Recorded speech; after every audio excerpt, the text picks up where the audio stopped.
Coming up on Digital Music Trends, we talk about Gracenote's new developer program, the impact of digital sales and technology on charts, the dispute between YouTube and Gema and its repercussions, music streaming services in Germany, and much more.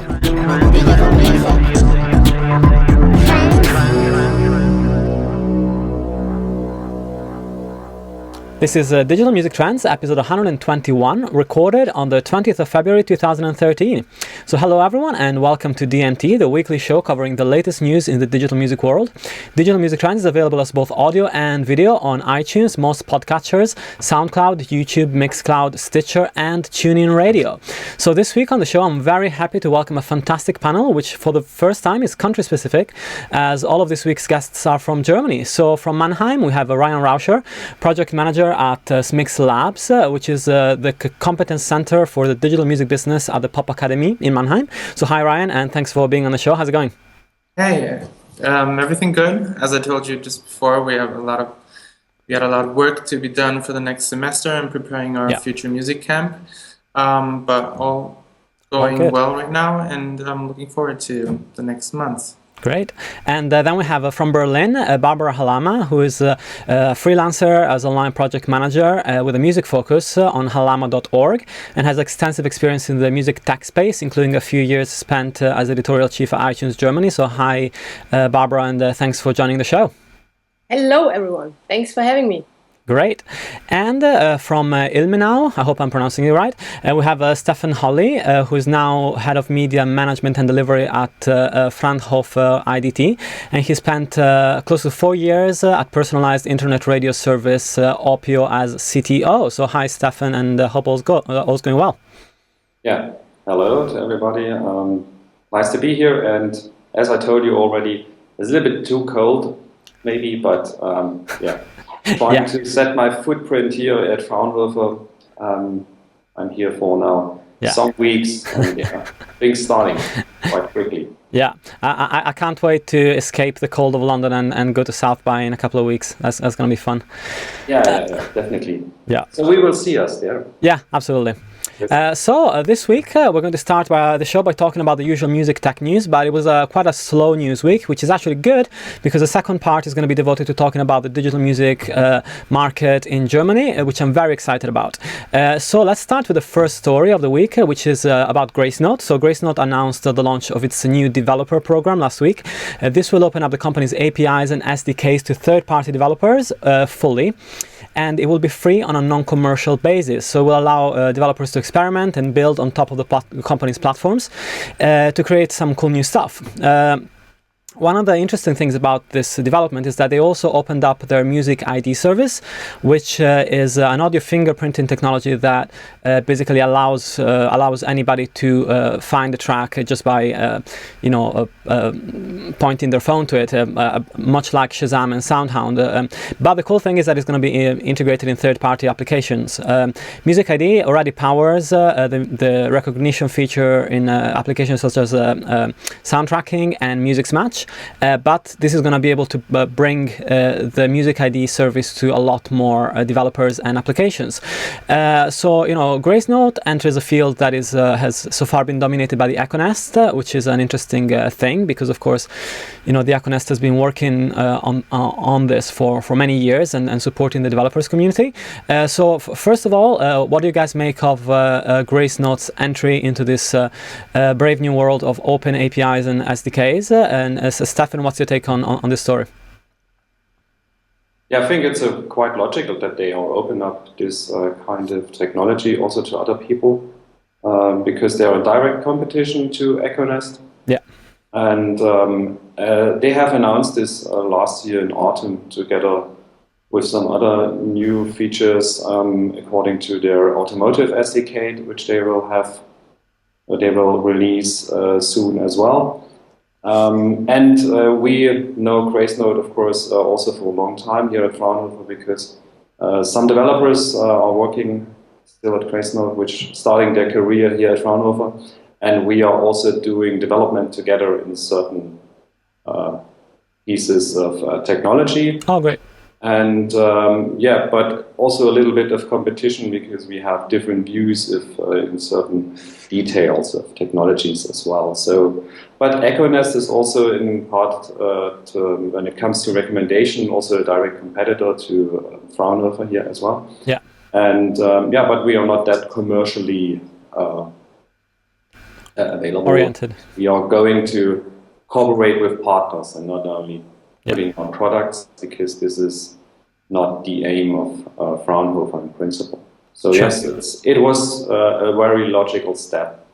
Absolutely. Let's see if a developer is more using EchoNest in the future or Gracenote. I don't know. Yeah, and I assume that will also depend on what the commercial terms are once you do want to bring the app into the market. So Ryan, what's your feeling about Gracenote entering this market? Of course, at the Futuremusiccamp there's a few developers as well as musicians and artists and a lot of startups. What's your take on a big company like that, which is backed by Sony, of course, entering the market? Well, I do agree that Gracenote's move was to be expected, actually. If you look at the success that the EchoNest has had in the past few years. And I personally think it's interesting for two reasons. One is I haven't seen a lot of projects or German companies doing cooperations with the EchoNest until now. So maybe because Gracenote is better known in Germany and a more established player, that might bring up some interesting ideas. Yeah. For example, with traditional radio stations like Clear Channel, together with the EchoNet in the States. The second reason why I think it's very interesting is for research purposes, because we do some research projects with our students and would like to work together with programmers, developers, and students from universities. So I think that's a great chance to test new use cases, business cases, and also for hackers, for developers, as well as for students to try out two different databases and concepts for analyzing data or distribution things and stuff, and to compare what works better. I think that's very interesting. So I do really think it's very positive. Great. Awesome. And Barbara, of course, Gracenote was built on the backbone of CDBB, which was the company that was really powering the metadata side of iTunes for a long time, and still is. So what do you make of this huge amount of metadata that is now available for developers to play with? I also agree. It only can be a good thing if, sharing means caring. So the more people are working on it, the better could be the product. And I hope I'm a really big fan of Shazam since a long time already. And I'm wondering when it's really starting to be popular. We have in Germany the first ad with Shazam. I think it's a car company. Yeah. And but the problem is that when you recognize, use your Shazam now, then the ad is over already. Yeah. So we have started now. Let's see what will happen. I am using it very often. So when I'm DJing and someone else is playing a track which I like, I'm going immediately there and I have it. Yeah. So Shazam is great, and the technology behind it is fantastic. So the more it's out, the better for us. Yeah, and it's interesting actually. Steffen, what do you reckon about the possibility of Shazam actually and SoundHound, which is another company that works on music recognition, actually being in a way worried about this new entry of Gracenote, because of course their technology at the moment is available only within their apps as far as I'm aware, whilst Gracenote is going to be allowing third-party developers, and already does with Music's Match, for example, to integrate that recognition within their own application. So do you think that's something that should worry Shazam and SoundHound? Oh, maybe it will give them a little bit approach to be also open, I think. Yeah. So it's music. It's metadata, and it should be available for everyone. Yeah. And Steffen, what do you reckon? That should they be worried about this? Yeah, the problem is that the metadata as a result of a recognition process could be delivered only to non-commercial applications, and that's And that's a problem because it will stay on the IP of Gracenote and all the other companies because it's very also it's not very cheap to handle all these servers and recognition farms. It's a very expensive business. Fraunhofer had this one of the first really impressive recognition technologies sold then in 2007 to a startup in Berlin, which is using this still. And there is another company here in the same building which is also releasing new applications based on a very, very stable mobile recognition. It's Bach technology. So there is not only SoundHound and Gracenote and others around. And I think the really important thing about Gracenote is that they maybe found another approach how they can deliver their data to free applications. But the question is how you could really use this in free application. It's not proved already, so I didn't read the non-commercial agreement by Gracenote. Yeah. I assume that there are some things you have to take care of before you're delivering metadata out of the Gracenote system to users. Yeah. So, and the biggest problem I have is our catalogs. So if we are going to discuss about the difference between Gracenote and Equinest, one of the examples of Equinest is that they are very, very weak in, for instance, German content, European content.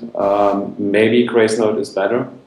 That would be good for non-commercial applications. But one of the biggest problems is also that some music styles are not represented in all these catalogs. So there was a PRS report last week, and they came out from the difference between Glastonbury Festival and an electronic music festival. So nearly 90% was reported correctly to the PRS, so everybody gets the money from the festival place, and from an electronic festival, more than 50% was not recognized. Yeah. And that's the problem because this electronic and other music styles are not represented in the databases. So as long as they are not represented in the databases, you can't recognize that. So you can't do a monitoring and you can't lead users to buy that stuff. That's the problem. And I don't know if really all these commercial approaches from Equinest and Gracenote, for instance, can solve that problem in the future. Yeah, and Ryan, talking about your students as well, you know, you've led a lot of projects.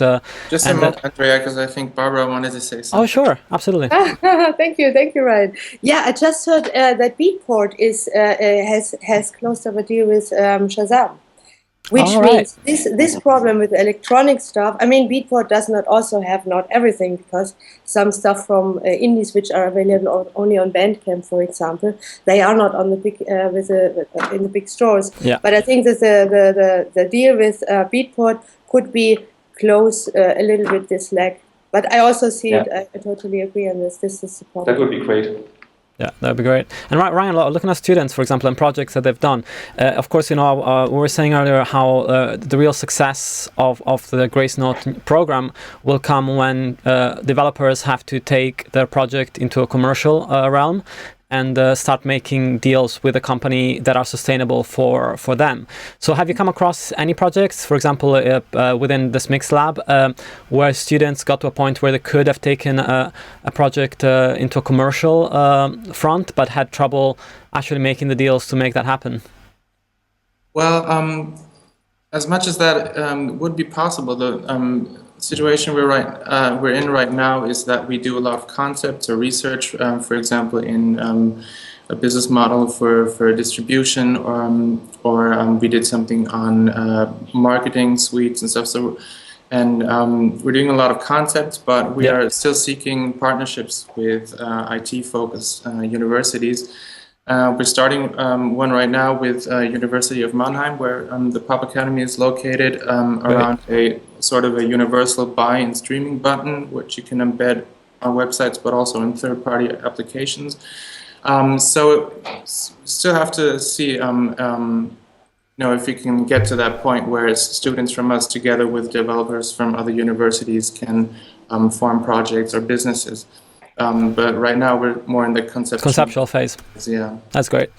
Cool. Well, let's move on to the next story, which was about the sort of positioning of album sales in the top 40 in the US.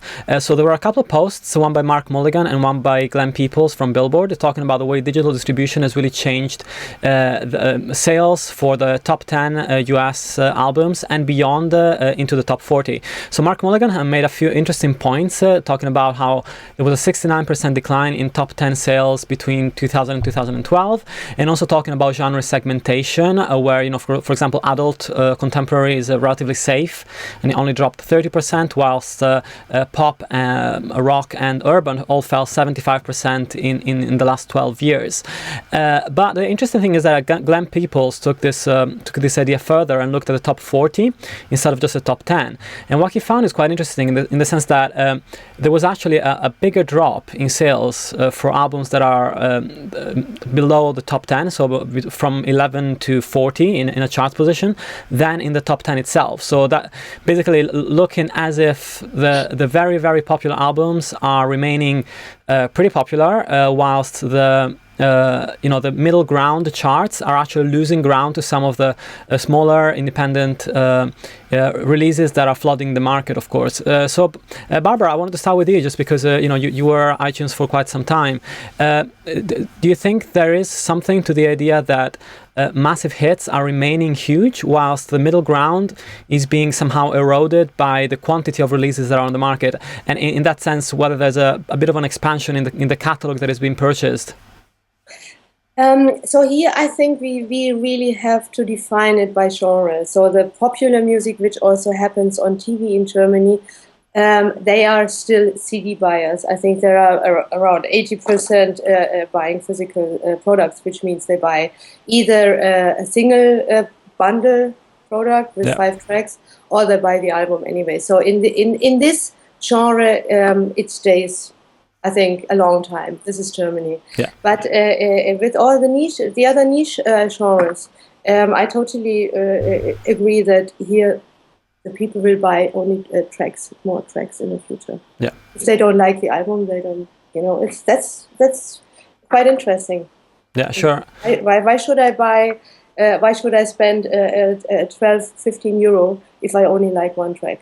These times are definitely over. But as I said, in the pop genre, this will stay. Yeah, especially the German market, of course, is quite different from what's happening in the US. And Steffen, what do you think about the theory? Of course, the theory of the long tail has been around for a few years now. So the idea that, in theory, the fact that we have more and more releases means that more people are going to buy releases that are a little more obscure and go and find new stuff to listen to. Of course, there have been a lot of back and forths for this theory of people saying that this is not true, that people really buy into the mainstream.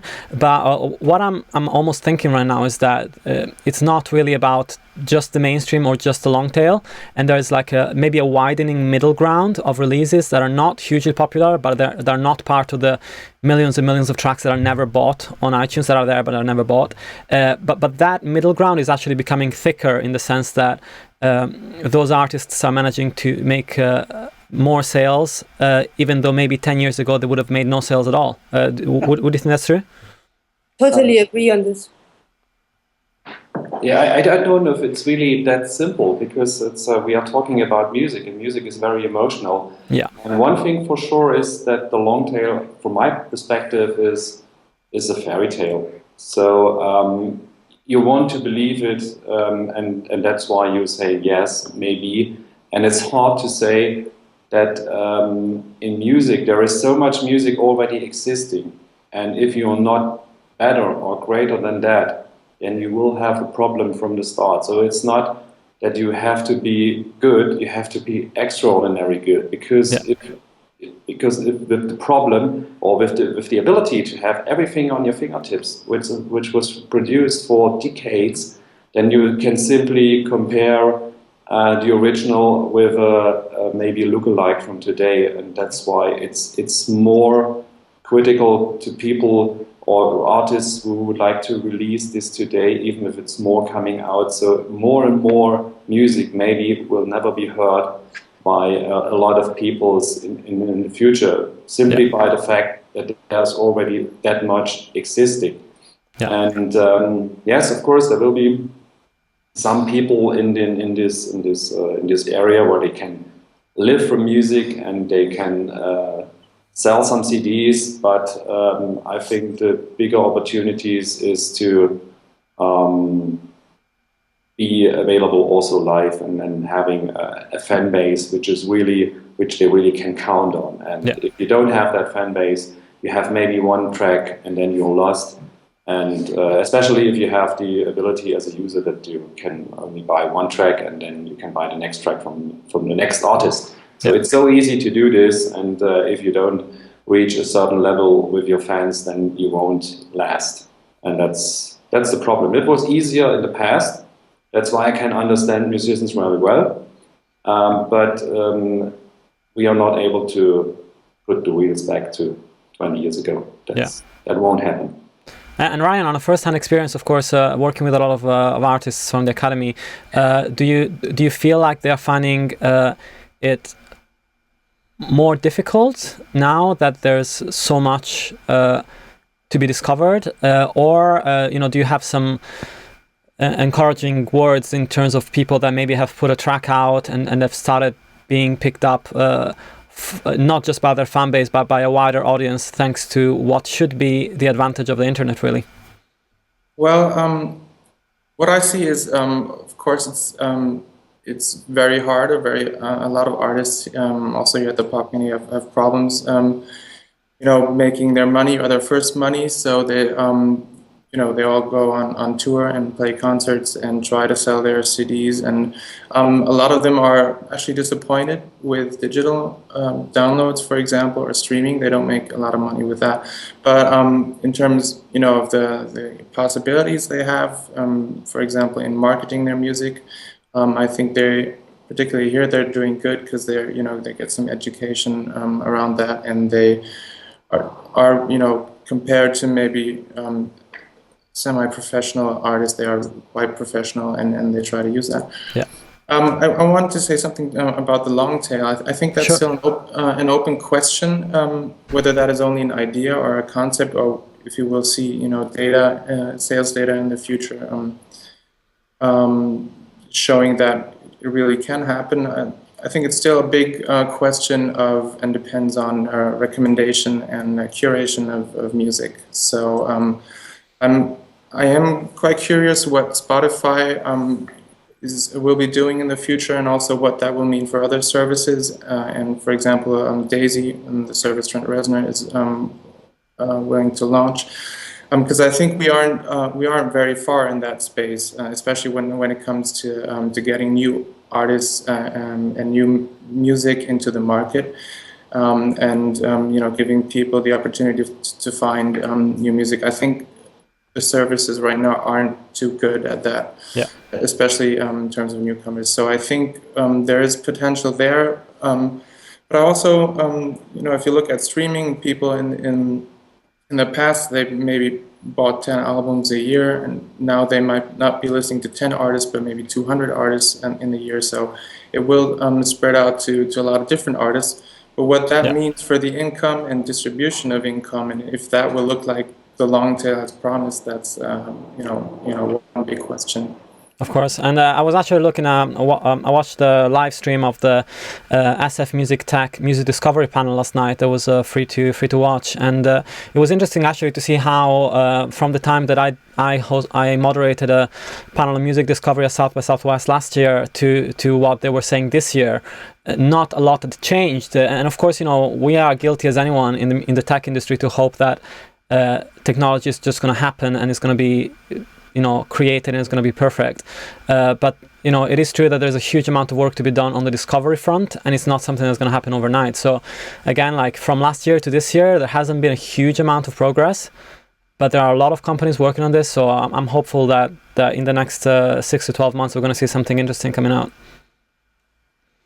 All right, so I think I was going to talk about this Google story that came out a couple of days ago about how they are looking to squeeze piracy sites from the revenues by partnering with payment systems. But it does look like The Verge actually posted a counter story to that, whereby this is actually not true. So I'm not sure whether to discuss it or not.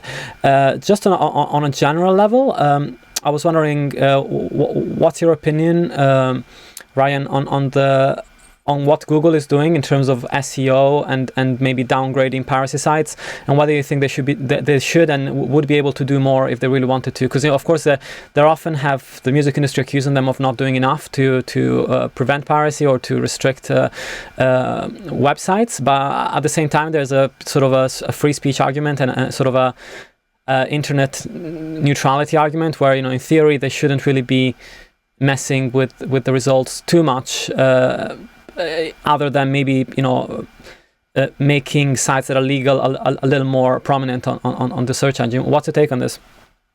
Well, I think if it's true, it will probably be some strategic move to address that problem with the music industry, that they think Google is not doing enough in that space, and especially as now they're working with labels, and in terms of Google Play, that's probably one part of their strategy, and that part, if it's true.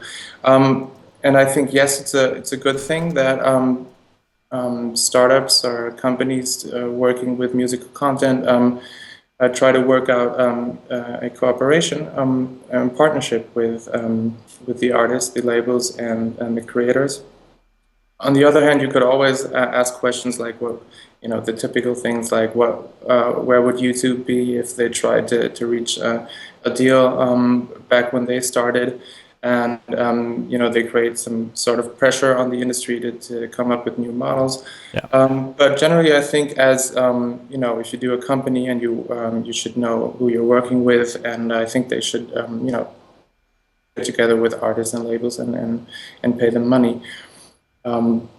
That's my first response to that. Yeah, sure. And Barbara, I was just looking, for example, I just did a sample search looking at Lady Gaga Born This Way on Google, and there's no illegal sites on the first few pages of search, which means that the new system seems to be working on that front. At the same time, there doesn't seem to be any way to purchase the album directly. There's no links to iTunes or even Spotify until the end of the third page of results. So do you think there's a problem here in terms of the way that music platforms that sell music are exposed on Google?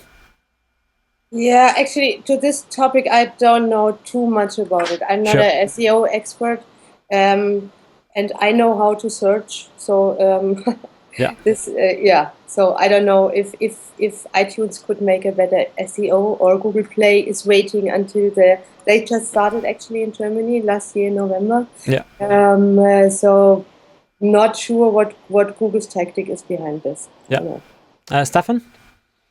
So if it goes to the words you have to buy, then it's very high value of a big amount of money you have to pay if you're directly buying AdWords for artists. Yeah, you can do this as a company. And normally, if you don't have that much content on your website, and you want to make an offer to people, then you often use for SEO marketing these artist words, but they're not cheap, and that's why we also prevented to use these artist words when I was at Orpio, because it's too expensive to use this, and I don't know if you as an artist really should use, or a music service, if they would really use such artist keywords, they would have to spend a lot of money. Yeah. So this money is spent on other websites, media companies, which want to drive simply customers to their website and saying, we have something about Rihanna, and then you don't have something, you don't have the video, you don't have the music to buy, you simply have an information about Rihanna, and that drives customer to the website. That's the currency which drives the web market. Yeah. And so you're depending on the value of AdWords So they are not cheap, and they are too expensive to be bought for buying reasons. That's, I think, a simple explanation. It's the market which drives that high price for artist keywords, for the top artists. Yeah. So maybe it looks different if you're going and search for niche artists. Maybe that's something you maybe should try next. Yeah, for sure, absolutely. Well, it's great. Thankfully, we had a short news section-ish, but I wanted to talk about a couple of the stories that we were looking at for Germany specifically. And of course, the one that most people are talking about, even though I bet you guys are probably sick to death of talking about it, is the YouTube and Gema story, which has been really rumbling along for, I guess now it's a couple of years that these controversies, this dispute has started. So, Steffen, I want to start with you just because this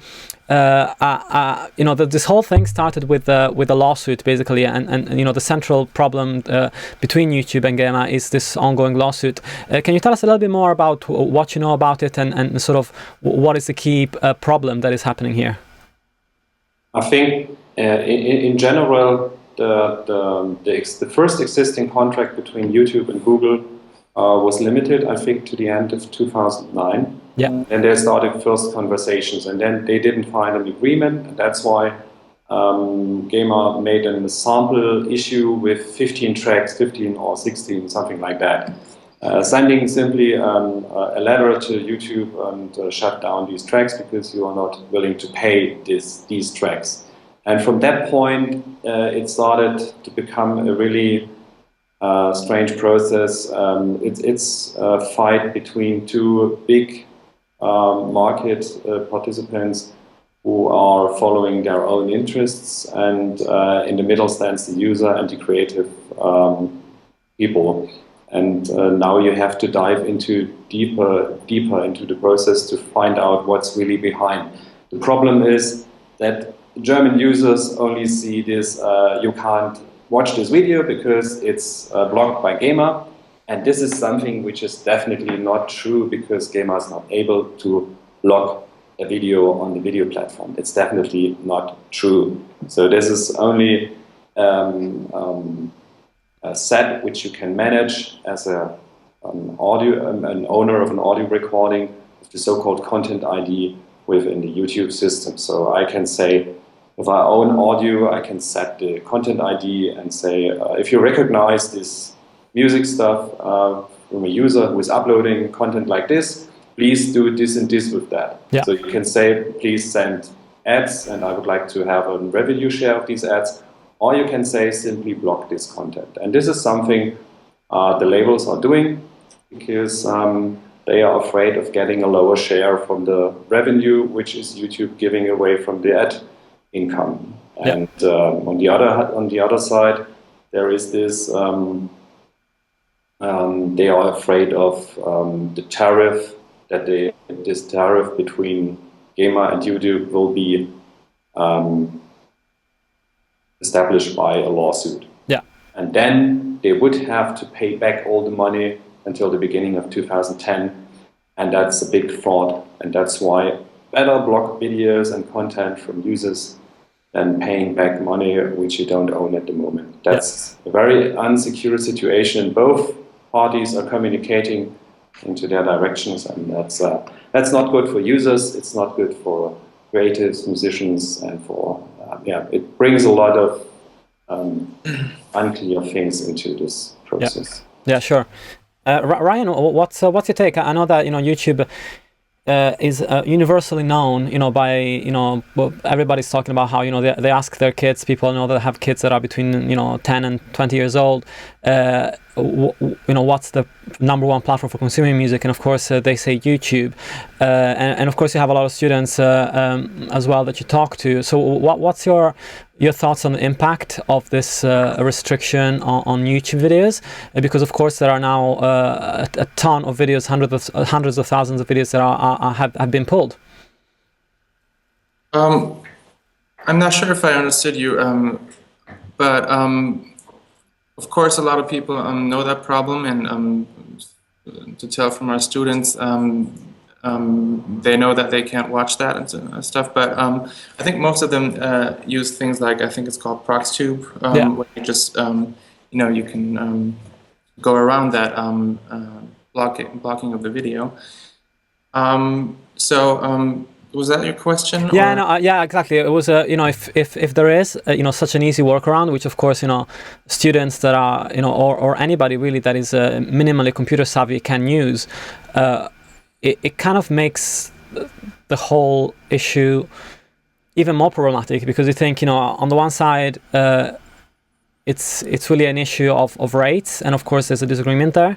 On the other side, if the majority of people between 10 and 20 years old start to use proxies to access YouTube, then all the revenue that is driven from those YouTube videos is going to get attributed to US plays and not to German plays, which creates a big problem on that front. So do you feel like that's an issue that's going to only grow as long as this lawsuit keeps going on?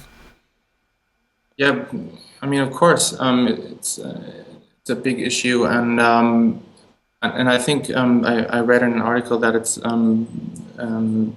it's expected for the lawsuit to take at least 1 more year. Yeah. So and I don't see YouTube is of course the main destination for our students, but also in Germany we do have things like Tape TV or other destinations, but not really mainstream adopted music video platforms. So it is a big problem, for the users, but also financially for artists and labels, and for even more for the creators, because I do know labels that make money with YouTube videos here in Germany.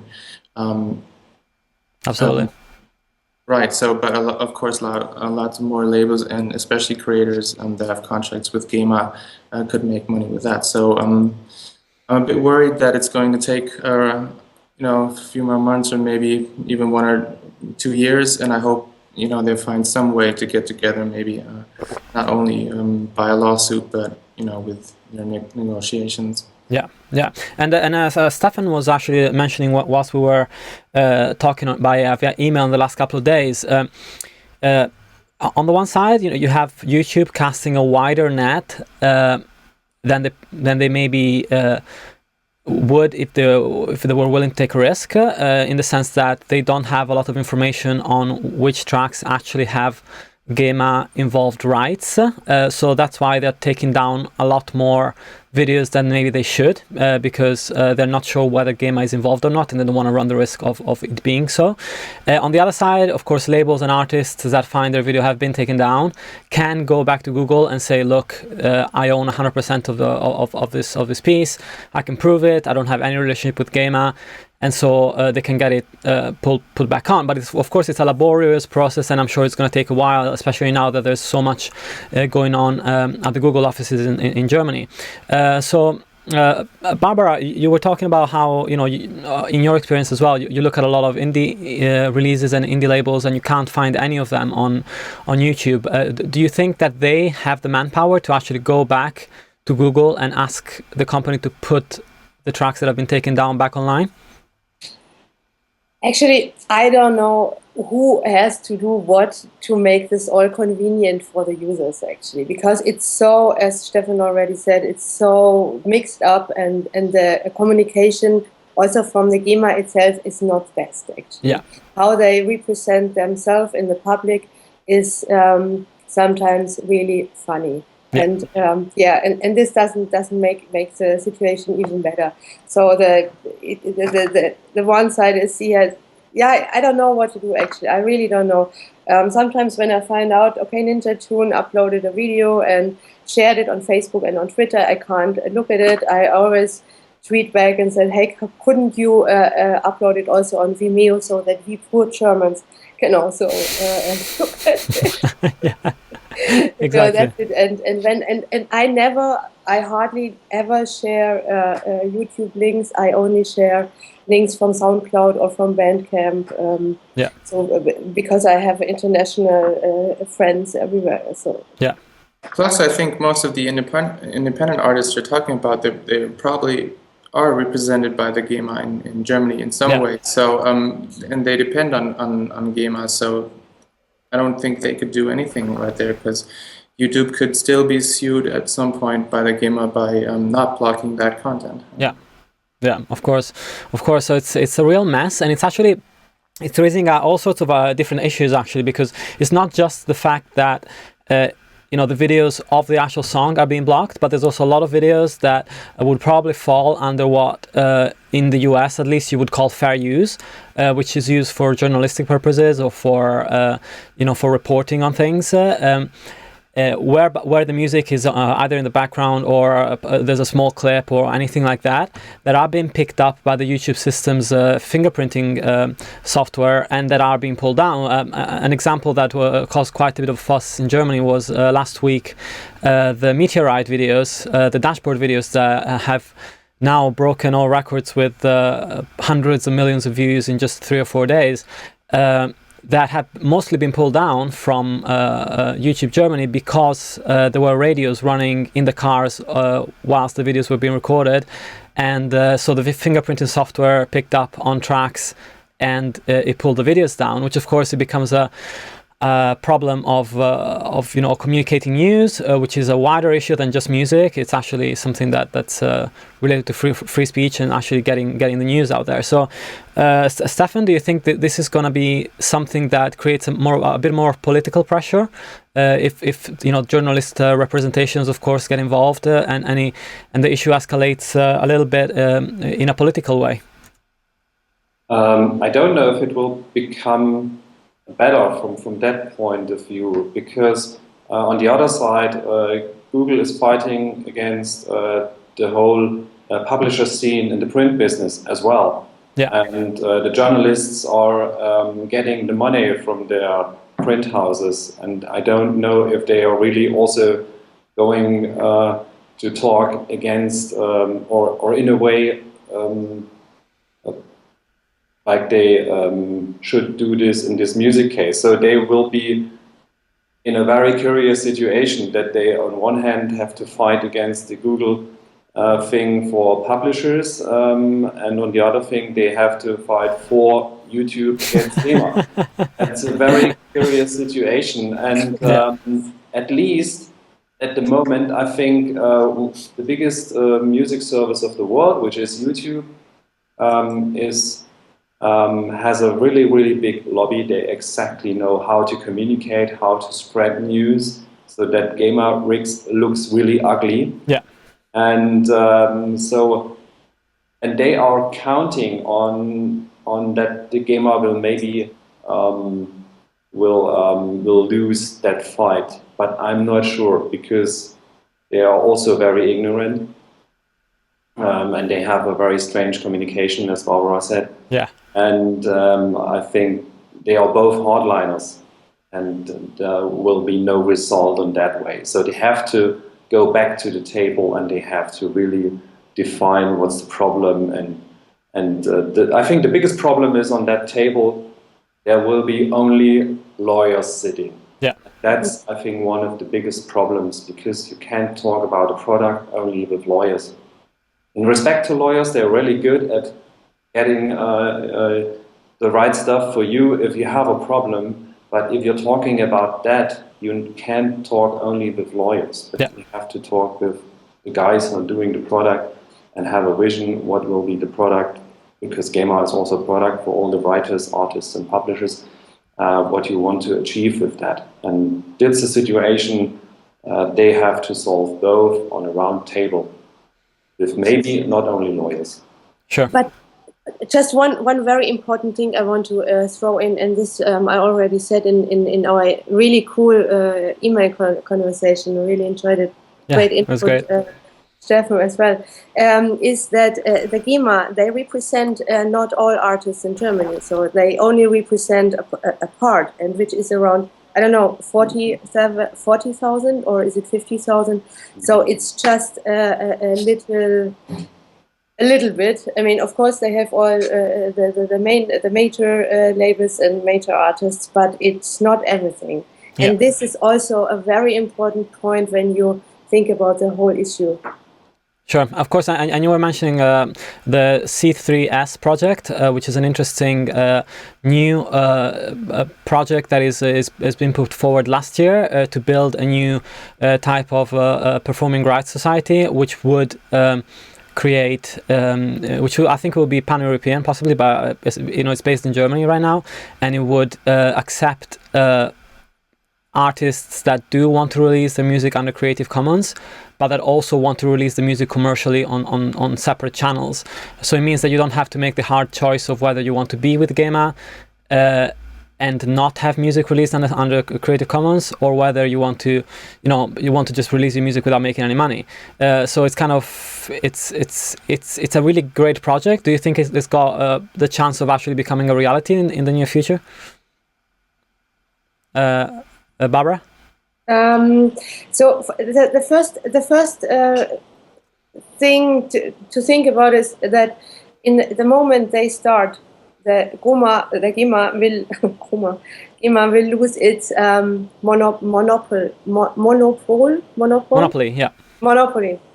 game, yeah, and this would be a win situation for all artists. Yeah. So. And all the other things, it is very complicated also with the Creative Commons licenses and everything. And how do you want to collect? You need a huge amount of things behind you for this. Yeah. I don't know, but the first goal would really be to that Gema will lose its monopoly in Germany, and then we can go step ahead.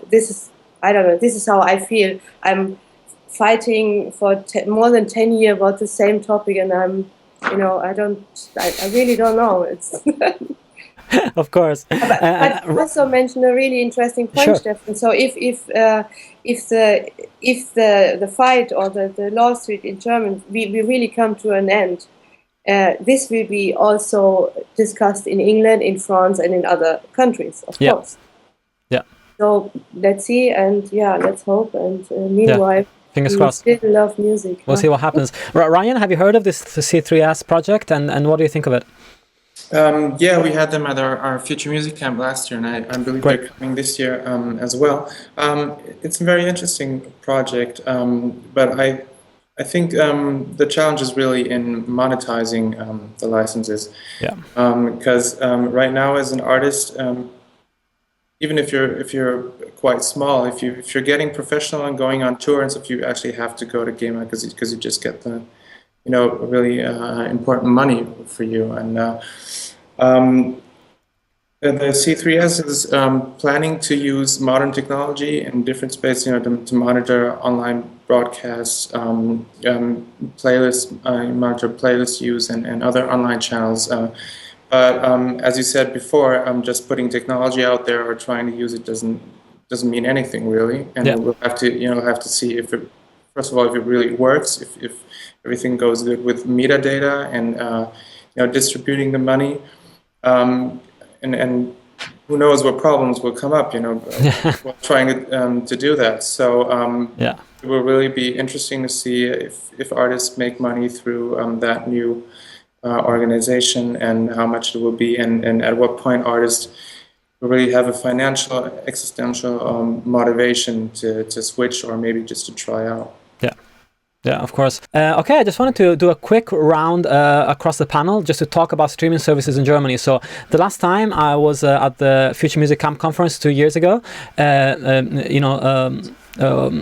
Simfy was still the only pretty much streaming service in Germany. Now we got Spotify, Rdio, and Deezer all in the same market. So I just wanted to get a quick round from you guys, starting with Ryan maybe, on which service have you chosen to use, if you use any of them, and how do you feel they rank in Germany in terms of popularity? Well, I do have some years of streaming history now, personally. I did start with Napster a few years ago, and I switched to Simfy because they started off here in Mannheim before they moved to Cologne. And I used that service, and then when Spotify came, I switched because the product in my eyes was just better. and the Simfy had some technology problems back then. Yeah. So right now I'm using Spotify. I did try Deezer for just short, but I haven't tried all of them. So right now I'm doing it with Spotify. I don't know any numbers, so if anybody other knows numbers on what streaming service is most popular in Germany, it would be great to hear that, because you would assume maybe Spotify, because that's the service most people are talking about. Yeah. But I'm not sure if that's true or not. Yeah. Especially compared with other maybe services bundled with mobile providers or hardware, which we have been having here for some years in Germany. I don't know if they are bigger than Spotify still at this point. Sure.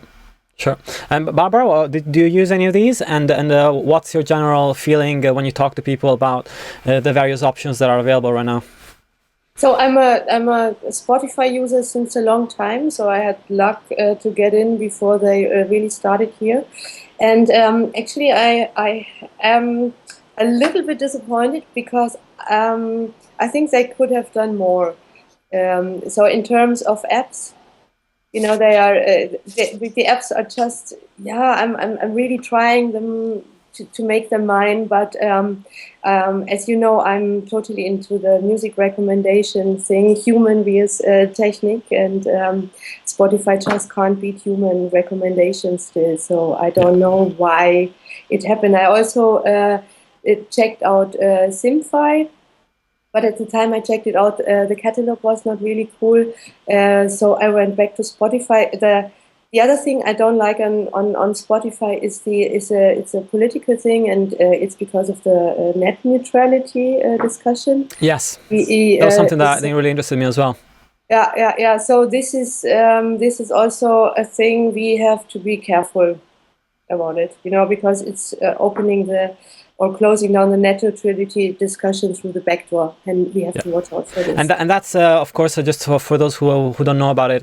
I think you're referring to the fact that they have made a deal with the Deutsche Telekom, whereby you can buy a Deutsche Telekom mobile subscription which bundles in Spotify, and that means that the bandwidth that you use to consume music on Spotify does not count against your data cap, which means that of course Spotify is has a huge competitive advantage with services like Audio or Simfy when it comes to choosing the service you're going to use, because of course if you're on Deutsche Telekom you think, well, if I have to spend the same amount of money but I don't get the data counted towards my plan, I'm going to of course go for Spotify. And that's something that I pointed out actually last year as soon as I heard that this deal had been made. It's definitely a good point. So I'm not using Spotify so much these days, but I'm using heavily Bandcamp, for example. Yeah. You can also stream this, so it's also kind of a streaming service, and SoundCloud. But this is niche product, but we still have to check out what's going on with them within the next years. It's very interesting. And Steffen, of course, very interested in your opinion, because you worked with Opio, which was more radio-oriented, I guess, than just a pure on-demand streaming, but of course working in that space. And you've seen how things have changed over the last 3 or 4 years in Germany, and more services coming into the market. What's your take on the various services, and how do you feel about the current kind of competition and war that's going on? First of all, there will be, just like in other areas, the winner takes it all. So there will be one Amazon, one Google, and there will be maybe one Spotify, even if you're not that satisfied with Spotify. Yeah. I'm also a Spotify user, but the market, I think, in Germany is different to other areas. It's quite interesting. I don't have the exact numbers, but my conversations within the last weeks showed me that, for instance, Napster still have the most subscribers in Germany. Yeah. And years data. That's very interesting. So this comes from the longer history, and they are concentrated on people who really would like maybe to spend money on music service, and they have a longer history. So Spotify is not the biggest market leader here in Germany. And I think compared to Simfy, it's not quite sure if Spotify have less users than Synfy or not. I think they are quite at the same level at the moment. One thing Barbara said is of course, one of the most important things. All these services are missing. This is the type of recommendation, and that's why I'm partly use, of course, Orpio, because then I get with a simple click. Some things I really maybe don't have listened before, and it's very related, and it's a lot of curated and stuff. And of course, there is Fraunhofer technology inside. So we're working in that field, so I exactly know what these companies and these technologies can bring. And yes, there is a lot of space for the future to do good things. Definitely, and this won't be an approach which is only based on a type of technology. This will be a combined approach, for sure. Yeah, that's why still using Spotify, because it's from my perspective, user handling and all that kind of stuff. It's okay. The catalog, it's okay, and all the other things I'm trying out from time to time. Yeah. And the biggest thing is really how they can make a step forward with better discovery and recommendation, because this will drive maybe more users, because at the moment, even if they maybe don't want to hear this, it's still a niche market. So everybody's talking about streaming service, but of course, it's a niche market at the moment. It's not the water coming out of the tap in every flat. Yeah, but sure. Yes. Of course. And I just wanted to end by talking about the startup scene in Germany and talking about the music startups that have come out of there. Of course, the shining star of German music startups is SoundCloud, which is now sort of moving from being a startup to being, a very established and large company. So just a quick round on how do you guys feel about SoundCloud and its growth really over the past 3 or 4 years? Ryan? Well, an exceptional story, of course, with SoundCloud, even though I always found it quite hard to explain why you really need SoundCloud. And but at the moment, we have most of our students, or I would guess like half of our students, have picked that up, especially people in the electronic music scene. I heard from them a time ago that they're trying to position themselves as a service provider for labels, so I hope that is going well, and I'm keen on seeing stuff happening there.